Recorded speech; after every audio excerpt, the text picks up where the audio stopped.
I've met recently with the food bank, and it's following up on questions I asked last year. I know that the food bank are delivering around 200 parcels on average a month. That's to singles, couples and families. And I know that the anticipated rise for August is to go up by 50 to 250. And in fact, this morning, Neil Mellon told me that they'd already had a first inquiry from a mother in the west of the island anticipating that she is going to need food bank assistance to get through the summer holidays. And I know there's been a lot of work going on. We have a poverty committee, we have other work programmes of government. So it's really saying, what has that produced, and what assistance and comfort can they offer people who are on chronic sort of low income families who are facing a struggle to get through the summer holidays. And this is something that we hear about this time every year. Should there have been a plan put in place by now? Well, we'd hope so. And also, I know that the Food Bank has been working with many organisations, having great success, who's telling me, in prison, probation, police, social workers, social services. But it's more what's happening at a strategic level to stop people having to face hardship through the summer, which should be a great fun time for children, not one that you want to think of people struggling to feed them. Realistically, what can the government do to help with this issue? Well, there's all sorts of... first of all, you need to understand the problem, I think, and that's what I'm hoping that the previous 12 months have informed government, so they have evidence.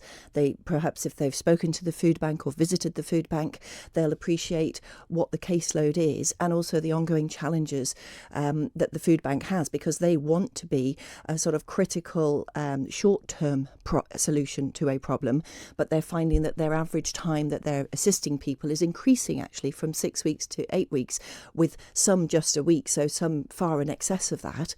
And that's not something that you see a lot on the Isle of Man. And I also know, in terms of people giving produce and donations to the food bank, that they are enormously grateful.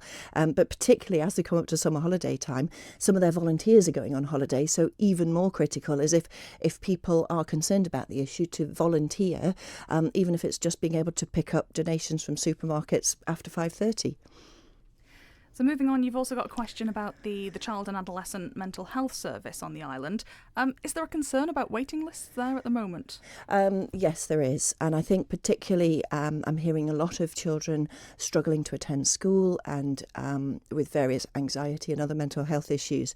And I think my problem is there does seem to be a log jam to be seen by CAMHS.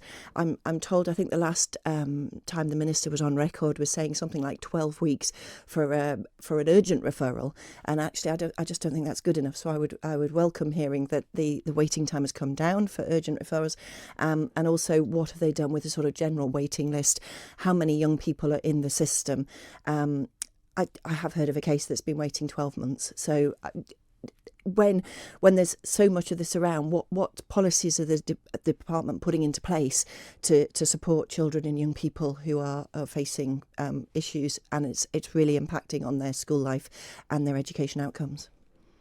Given, as you say, that the scope of mental health, is this a service that needs more resources?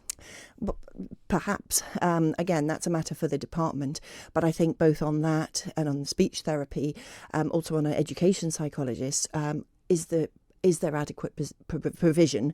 And on the speech therapist particularly, we know that my previous question asked why what was the waiting list, and there was a maternity leave that wasn't being covered immediately.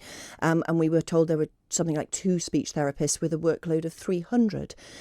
So they were only doing the key stage 1 was the priority in speech and language therapy.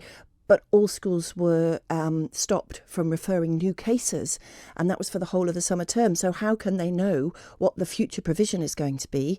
But similarly, will that ban on new referrals be lifted come October, come the new term in the autumn?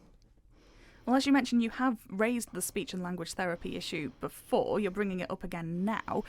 Is that something that you think has been maybe overlooked over the last few months? I think people, I'd like an update, and I also am aware of a constituent whose child was in the Key Stage 1 category, the priority age group to receive speech and language therapy, and yet had been offered every other week, every other term. So the actual provision potentially could have been very low.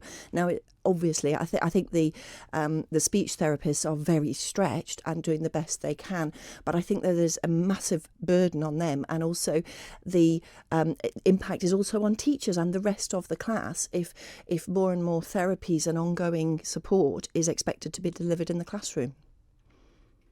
You're going to ask the Environment Minister about animal welfare legislation. Why is that a topic that you're bringing Well, up? the animal welfare legislation needs updating. It was supposed to be in, according to the last update I saw, in this legislative year, and obviously it hasn't come forward. But specifically, people will be aware of Finn's law that has come into the UK, and Finn, the police dog who was famously stabbed and appeared on Britain's Got Talent. So it's also asking, given the delay we've had, will our animal health law, when it's revised, also include a provision to give that added protection to service animals, horses, police horses or dogs, for instance?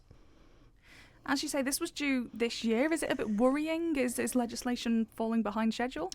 Well, it obviously is, but I mean, I think we have to acknowledge that DEFA particularly has had a huge amount of work to do in terms of farming and fishing legislation, all connected with Brexit. There are only so many staff, so many hours in the day, but I don't want to lose sight that this is an important piece of legislation, and I would like an update to see when we might expect it to come before the House of Keys. Why is this such an important piece of legislation to yourself? Protection for animals, and in terms of just in terms of modernising our laws, making sure that we recognise, I think the Isle of Man's a very compassionate place. We want to make sure that animals have proper protection and that people who abuse animals are punished appropriately. And we'll just finish quickly with a bit on speed limits. You're asking if they're going to be reviewed. Why is that? Oh, this is a huge, huge frustration. For many, many months now, I've been in correspondence with the Infrastructure Minister following publication and approval for the road safety strategy. There's numerous residents have contacted me, particularly in the area of Groudle Road, wanting speed restrictions, traffic calming measures. Various people have contacted me about the Laxey-Ramsey Coast Road, and also other particular streets and roads within Garff. And it's really, what is this process? Because I've referred these and written to the Infrastructure Minister to say, we'd like these reviewing as a priority, and I was told they would be referred to the committee. Nothing's happened, and the commissioners are very aware of it.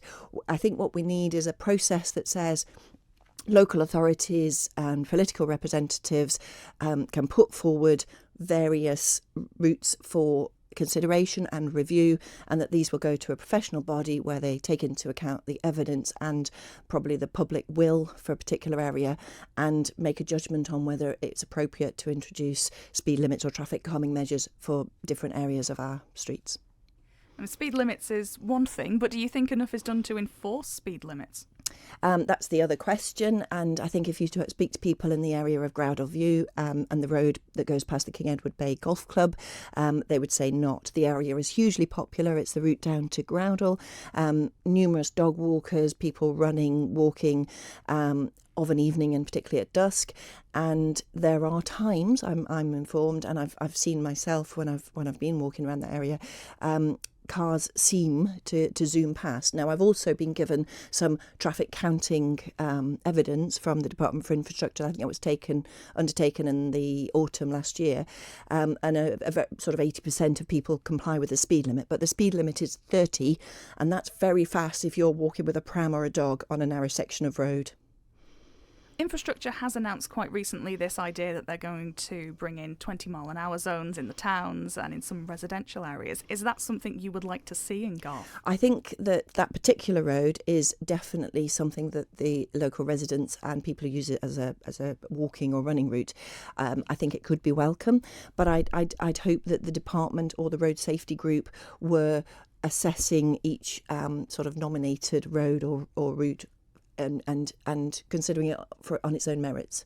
And I think what I'm trying to achieve by asking the question is to prompt a process that we can manage to get routes looked at, and hopefully some speed limits brought in appropriate areas.